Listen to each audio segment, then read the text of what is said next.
Hi, I'm Alexia Russell, and today on The Detail, the story of a good idea, how there was a chance to put it in place, and the politics that dashed it. In cheery news, it could soon be cheaper and easier to repair your faulty or broken goods. That's if an amendment to the Consumer Guarantees Act becomes law.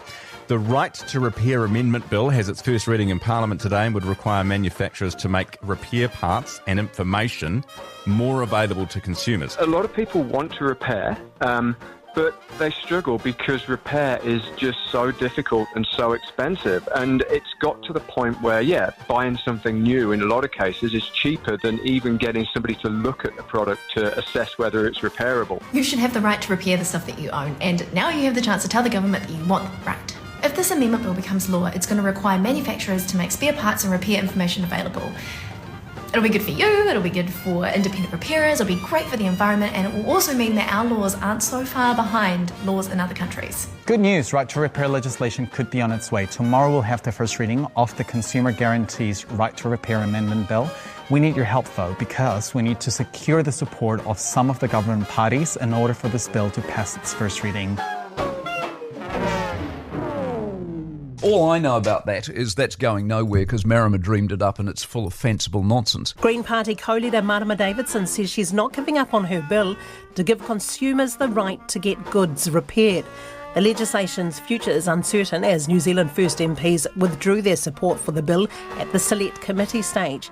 Ms Davidson says it's a bit rough given she'd adopted changes to the bill at the suggestion of government members. She still has hope government parties will change their minds, saying the legislation provide both cost of living relief and climate action by reducing waste. Marama Davidson had hoped that the Right to Repair Amendment Bill, picked out of the biscuit tin and with New Zealand First support passed through to its first reading, debated and modified at Select Committee, would become law. But no. New Zealand First leader Winston Peters claims the legislation is unworkable and too costly. He says his party is doing what it promised. We said we'd vote for the Select Committee. We get to the Select Committee, we find it's unworkable. Now that's a sound way of proceeding with politics and with policies. It's a little rough to have done all that deep work to make the bill better, but the positive is we have now got incredible improvements that we know government members were in support of because they helped us make them. Has this all been a waste of time? Negotiations carried out, public submissions before a committee, advice from officials, hearings and debate, ending in nothing. Is this what people hate about party politics? That is just the way it is, isn't it? Mark Dulder is a senior political reporter at Newsroom. We elect our representatives, and because of MMP in particular, we get lots of little parties and a couple of big ones, and you need to be able to cobble together a majority from across the House in order to pass legislation. It's fine for the government. They've got a coalition. They can do that pretty easily, but with the members' bills, it gets a bit tougher. Sometimes you get some pretty uncontroversial ones coming along. Sometimes you get members' bills that are, very clearly the preserve of one party or one side of the House, and if it's the opposition, then the government just votes it down. And then occasionally you get this kind of sweet spot where not everyone's in agreement, but there's enough agreement from across the House that it takes a step forward, it takes another step forward through the parliamentary process, and there's a hope that you might be able to get it across the line with, if you're the opposition, the help of one of these governing parties stepping in and agreeing with you. We have seen that happen a couple of times this term. The Right to Repair Bill looked like it might have been that way or was going to be that way up until the Select Committee period, where it does seem everything kind of fell apart. How much of this is because if the bill went through, the Greens would trumpet it as a success for them, as a win against the government? Yeah, it's a fair question, right? Sometimes bills just turn out not to be workable, and that's New Zealand First's argument here. When you read the Select Committee report, the Greens and Labour have quite a lengthy, what's called a differing view. Basically, they don't have the majority on the committee, but they're allowed to share their views about what should be done with the bill. They say it should be advanced, but they also shed a little bit of light on the workings of the Select Committee process. Most of what Select Committees do occurs in private, so you have They're open to the public for those submissions that you see, oral submissions before the committee, and occasionally for hearings with ministers and officials and so on. But the vast majority of the work on a bit of legislation, reading the submissions, discussing them, discussing what changes might be made to the bill, asking officials for their advice on various issues relating to that all happens in private. And we don't usually see behind that curtain. We only see the output of it, which is that a bill comes from select committee and it's changed, or it isn't, or the committee recommends it not proceed, etc. Here, the Greens and Labour say that they had to record serious concerns about the way the committee had conducted its work on the bill. They said, in this case, members of all parties engaged extensively with potential amendments, including options that were not initiated by Marama Davidson and were not supported by all government members. Opposition members participated in this work in the reasonable expectation that such engagement was aimed at building genuine cross-party agreement. The result was otherwise. The committee spent significant time and drew on the resources of Parliamentary Counsel and departmental advisors to explore and draft changes to resolve the concerns of government members that they then ultimately chose not to support. That decision is, of course, within their rights, but when extensive collaboration work is undertaken, with the implication that it might secure support only for that support to be withheld, the effect is to undermine trust between members. It's a very long bit, but what it's basically saying is we were working quite collaboratively with the government. This is what the opposition is saying. And then they pulled their support. And we don't really understand why, because they had suggested amendments, there had been compromises made. There was a sense that this bill was getting to a stage where it was workable. It would alleviate the concerns of Winston Peters and others that, it would go too far or be too difficult to implement. And instead of seeing those changes through, the government members pulled their support for it. And that's where the suspicion comes from, that this is about more politics than policy. It's more not wanting to give the opposition a win, or potentially that the political optics of this bill in particular, on the one hand, Federated Farmers was in support of it, right? They said that it would help farmers, be able to get longer lasting, higher quality equipment for farms. On the other hand, maybe Winston decided it sounded a bit too woke, a bit too green for him, and he didn't want New Zealand First tied to, an environmentally beneficial kind of policy. It's hard to say exactly why that consensus did break down. All we have is what the different politicians tell us, but there's a sense with this looking behind the scenes that it wasn't just a policy thing, because the substantive policy issues were being cooperatively addressed. So was Winston Peters to blame for the bill's demise? On the one hand, yes, because New Zealand First has pooled its support for the bill when before they had supported it. On the other hand, potentially not, because it's still within the realm of National and Act's ability to support it if it's something that they genuinely agree on. But they don't. So National and Act never supported it, and New Zealand First did support it at one stage and then pulled their support for it. So you could say Winston Peters is the reason that it turned out differently than it had looked like it was going to, but it might not be fully fair to say, well, Winston Peters is the one roadblock here, because Christopher Luxon and David Seymour are sitting there voting it down as well. Let's take a look at that bill. Here's Marama Davidson, the MP who shepherded it as far as it did go. It was something that we had drafted a few years ago, and it was something that was coming through really strongly from, just the community really, but in partnership with organisations like Consumer New Zealand, Repair Coalition, Repair Cafes. There has been a call for this for quite some time, and also around the world, we are seeing more and more and more repairability put on the radar. And I think, Alexia, where does it really come from? Well, it comes from our fix-it culture, right? We're pretty proud of that in Aotearoa particularly. We're proud of wanting to have a look under the hood or wanting to get inside things when things break down. We're proud of being able to fix things and keep their life going. So I picked the bill up after Ricardo Menendez March drafted it in collaboration with those organisations. A bill that will require manufacturers to provide repair parts and the resources so that you don't have to throw away things like your toaster, your kettle, washing machine, oven, your vehicle or farming equipment. This will be good for people's pockets because it means that people won't have to buy new goods when their existing ones could simply be repaired, and good for the environment because it'll prevent tons and tons of waste going into landfill. I'm really proud that a lot of people can't bear the thought of sending something to landfill when they can see, it's just there's a little bit there. We've had people talking about, vacuum cleaners are a good example, but even your toasters, your other electronic equipments, your coffee machine, we really don't like that, Alexia. As a country, really don't. It seems to us to be a waste. We're sending things to landfill that we actually could repair if we had the necessary means, that we could get a lot more life out of things. And that culture of things breaking down and the way that goods are manufactured is something that has changed over the decade, over the past sort of 10 years in particular, and even more so in the past 5 years.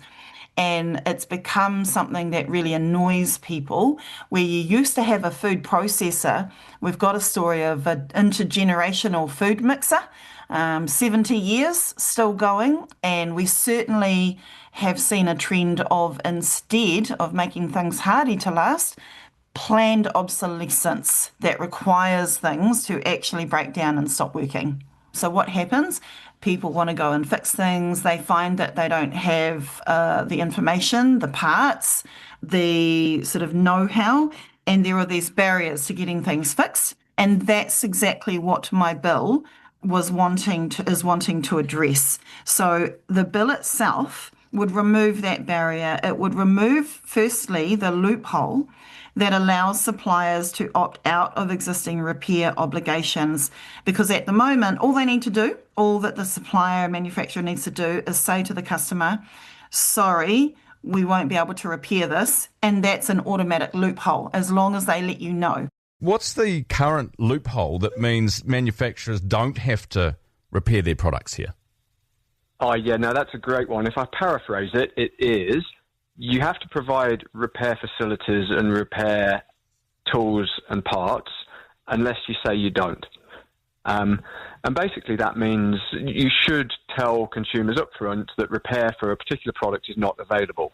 But in practice, that means it can be buried away on a website somewhere in some terms and conditions, or as we find in practice, actually, it's never really policed, so a lot of them just don't bother. Manufacturers should be required to inform consumers about whether their products are repairable at point of sale. This could be done by requiring simple labelling on the packaging, signifying a product is repairable. This would increase awareness of the right to repair and ensure consumers can make informed decisions when purchasing products.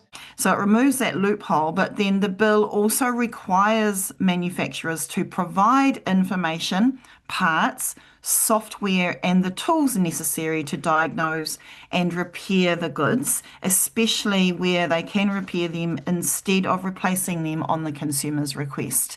So that's precisely what the bill sets out to do. Okay, how does that work when a lot of these goods come in from overseas? Are overseas manufacturers, can they be made to toe the line on those new requirements? So we did end up putting around a scope definition of what goods it would apply to. And we agreed across all of the members, all of the MPs of the Select Committee, which includes members of the government and the opposition.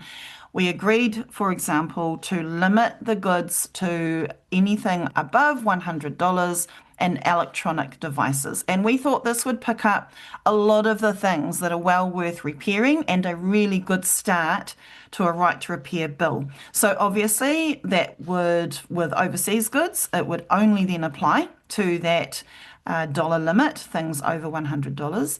And because we are seeing other countries move into requiring manufacture repair, what that means is if we don't move, Alexia, we could end up at being the dumping ground.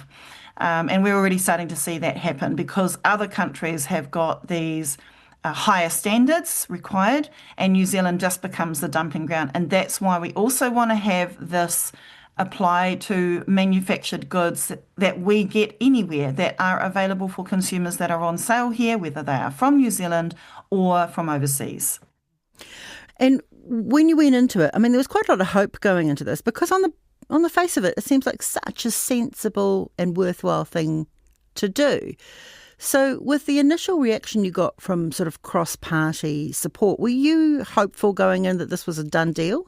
Yes, and especially because particularly, we really love our rural communities, and the benefits were particularly relevant to rural and regional communities where it might be an hour to 2 hours to get to your nearest town. So your local repairers who have the knowledge, who can access and make it a point of being available locally to fix the local things, which is a far better option, a far cheaper option, and a far more timely option for people out in the regions. We were hearing from Raglan, for example, who have really put a lot of work into developing their local repair cafe, to the point where they were developing their own software codes because it's a bit of a drive to Hamilton where they might have to take a product to a manufacturer, if not even further away. So this would actually mean that the manufacturers have to allow our local repairers, so it's local jobs as well, it's local economy as well, and supporting local business. Those were the sorts of stories and common sense support that all MPs would have been hearing from their communities. I believe that's why we had, and I was grateful for the New Zealand First support of my bill to get it over the line for first reading. I know that MPs across the House were hearing from their constituents who were just really clear. Look, this is sensible. This is a really good step. This is a part of our dynamic Aotearoa culture. Please support it. And that's part of why we saw the overwhelming submissions in support as well. So, yep, I'm still hopeful, Alexia. I know the community are still out there lobbying right now, sending letters and emails, getting in touch with their local MP to really say, hey, come on, this is a good thing. So I'm still hopeful, but regardless, we've done some really good work here. We've got a mandate. So I know it'll come at some point, Alexia, despite what might happen with my second reading. That second reading was due to take place this week, but is likely to get pushed out by other more urgent parliamentary business to next month. But what really went wrong at the Economic Development, Science and Innovation Committee to torpedo this? Because it wasn't a particularly high-profile or partisan piece of legislation. 95% of submissions were in favour of it. And Marama Davidson says there was a great deal of cooperative work done to try and get it over the line. For all of those months of working through the bill, amendment by amendment. So we got all the submissions in, we got the departmental advice, which looked at ways for taking on board the expert analysis from the submitters on how we can make this bill workable. For example, what I just spoke to you about limiting the bill to electronic goods over $100. For example, excluding motor vehicles, excluding second-hand goods, excluding single-use goods, putting in a 3-year transition period. So the bill would come into effect. It would give manufacturers a good bit of warning, a fair bit of warning at 3 years. And that was every single amendment was a compromise. I initially wanted a 12-month lead-in time, but government members were against that. So I agreed then, okay, let's go to a 3-year lead-in time. And that happened in every single amendment, which ended up with a whole new draft version of the bill. And so right up until voting, I have to say, at the Select Committee, we worked, we were collaborative, we had government members offering their constructive advice and ideas to make the bill better, with me agreeing. I had to compromise on some of those amendments, but I still thought that's okay, it's worthwhile if we can just get this over the line.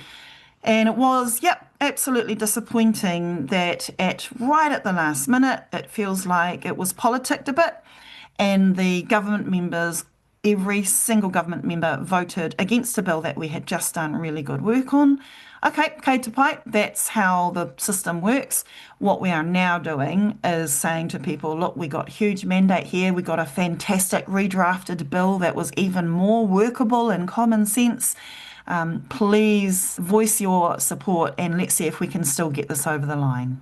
Mark Dalders looked at the Select Committee report that came out in the wake of this. There's an allegation, I suppose, in the Labour and Greens part of the Select Committee report that the behaviour of the government members in the committee was not consistent with the spirit of good faith engagement in standing orders. So they're not exactly saying it's a breach of Parliament's rules, which are the standing orders, but it's a breach of the spirit of the rules, is their argument, that we need to be able to work together and that we need to have clear communications. There was one point in the process where it seemed like everything was going really well, and the committee told the opposition members, hey, you should prepare a dissenting view for the Select Committee report. And that was quite concerning to them because they said, well, as far as we know, we've got agreement on this. Like the report is going to say the bill should go ahead. So they had this sense that they were hearing one thing from government members and then another inconsistent thing from certainly the leadership of the Select Committee. And that made it sound like maybe they weren't getting the full truth from one or the other party. If you're not going to support a members' bill from the outset, why would you let people go through this rigorous process? Yeah, it's a fair question. I think on that charge, you'd be hard-pressed to say that New Zealand First was playing politics in supporting the bill at its first reading.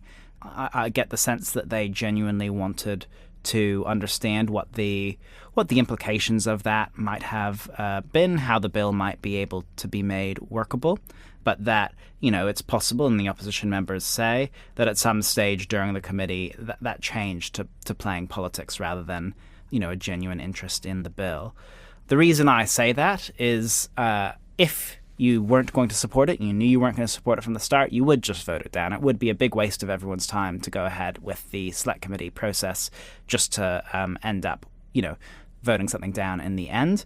And there's not a really good explanation for why New Zealand First in particular would support the bill if they could vote it down and then have another chance at getting one of their bills drawn from the members' ballot instead. Is this the end? Because Marama Davidson doesn't think it is. The bill is still set to come before the House for second reading. The Select Committee, with its government majority, recommended that at that stage it be voted down. And so, barring some big change of heart from New Zealand First or one of the other government parties, that sounds like that's what's going to happen. But again, you never say never in politics. When something's voted down, that doesn't have to mean it's the end. We have had legislation passed after previously being voted down in the past. Governments change, political priorities change, the world changes, and the need for a particular policy is seen as greater now than it was before. The Regulatory Standards Bill is a great example. It's been voted down several times in several different forms, and now seems, it's at Select Committee still, but it's got the backing of the government behind it. It seems like it will become law. And so it's never the end is one way of putting it, but the other way of putting it is it's unlikely that this bill, the Consumer Guarantees Right to Repair Amendment Bill, sponsored by Marama Davidson and pulled from the members' ballot earlier this year, is going to be passing the House at all. Meanwhile, the problem that this bill was designed to help fix is not going away. There is no such thing as a magic away place when it comes to rubbish. We've all got to be a lot more connected to the fact that it's not just disappearing. It doesn't disappear when the rubbish truck comes and picks up our bins every week. It goes to landfill, tons and tons and tons every single year. This bill was a small but important part of the bigger ecosystem of minimising waste. But we really all do need to support and think about those solutions, and this bill was going to provide part of it. That's it for today. The Detail is a newsroom production supported by RNZ and New Zealand On Air. This episode was engineered by Jeremy Ansell and produced by Gwen McClure. Thanks to Marama Davidson and to Mark Dulder. I'm Alexia Russell. Ka kite anō.